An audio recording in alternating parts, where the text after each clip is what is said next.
Hello everybody. So today I'm going to read Mr. Large in Charge. I hope you had a really good day today and you're ready for a rest. I'm ready for a rest. I'm all cosy in my pyjamas. Got my hood up, keep me warm. Okay.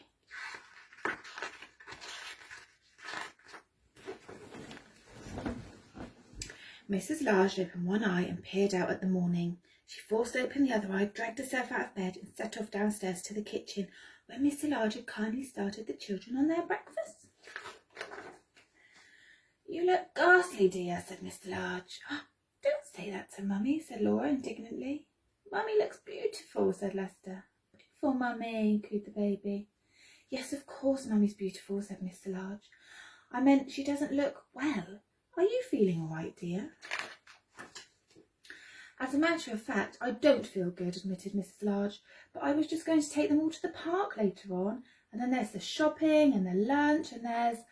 Well, don't you have to worry about any of that," said Mr. Large. "This is the weekend, so I'm in charge. Go on, back to bed with you. We'll take care of everything, won't we, kids?" "You bet," yelled Lester. So Mrs. Large trudged back upstairs, clutching a nice hot water bottle, and sank back into the bed, which was still warm. "What a treat," she said. Downstairs, Mr. Large was organising his troops. "Right, men," he commanded. "We're not all men," said Laura. "Oh, you know what I mean," said Mr. Large. "Well, troops then. All right, I'll take the worst task, and that's the washing up. Lester, you can tackle the hoovering, Luke picking things off the floor, Laura and the baby general dusting and cushion plumping. Quick, march. 1, 2, 1, 2, off you go." Mr. Large turned on the radio, found a jolly tune to cheer everyone along, and soon they were all busy with their tasks. Upstairs, Mrs. Large was jolted back from the brink of sleep by the astonishing amount of noise blasting up through the floorboards. She listened anxiously for a while, but could soon tell they were mostly happy noises. So she wedged a pillow round her ears and decided to ignore it. Mrs. Large had just drifted off to sleep when she was rudely awoken by the baby, who was giving her a thorough dusting. "Sorry, Mum," yelled Laura, rushing in and grabbing the baby. The baby began to scream and hung onto the bedclothes so that they both fell over backwards.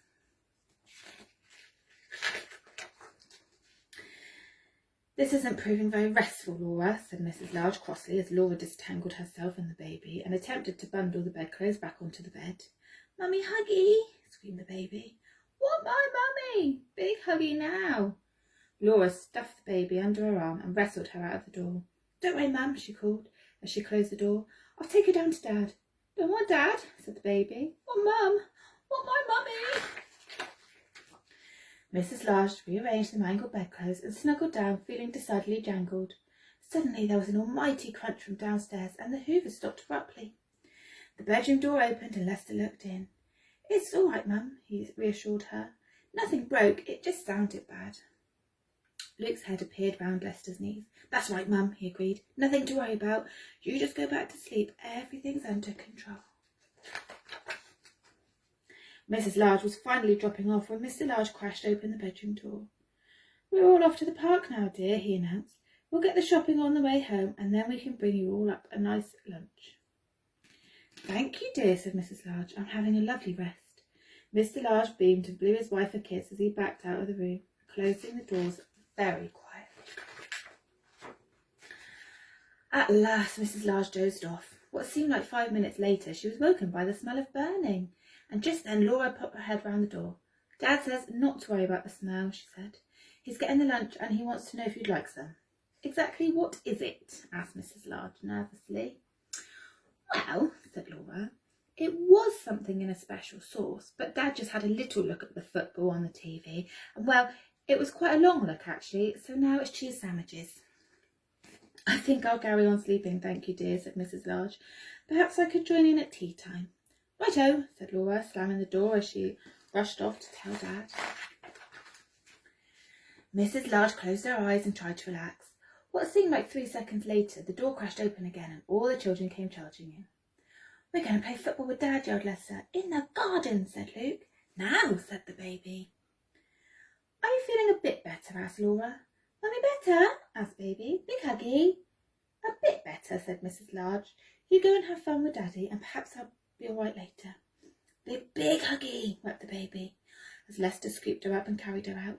Big huggy, Mummy, now. Don't worry, Mum, said Laura. She loves football once she gets going.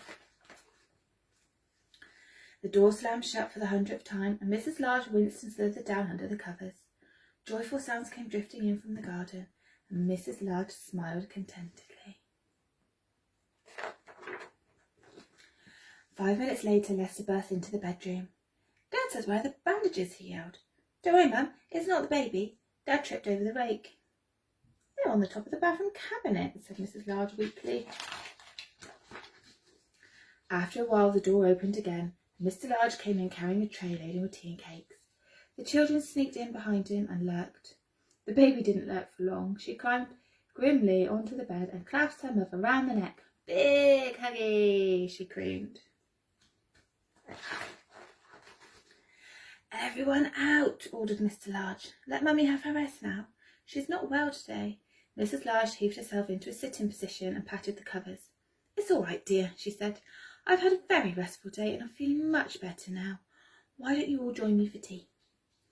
Well, if you're sure, said Mr. Large, and everyone piled onto the bed to tell Mrs. Large all about the day she'd missed. The end. And there they are, all having a hug.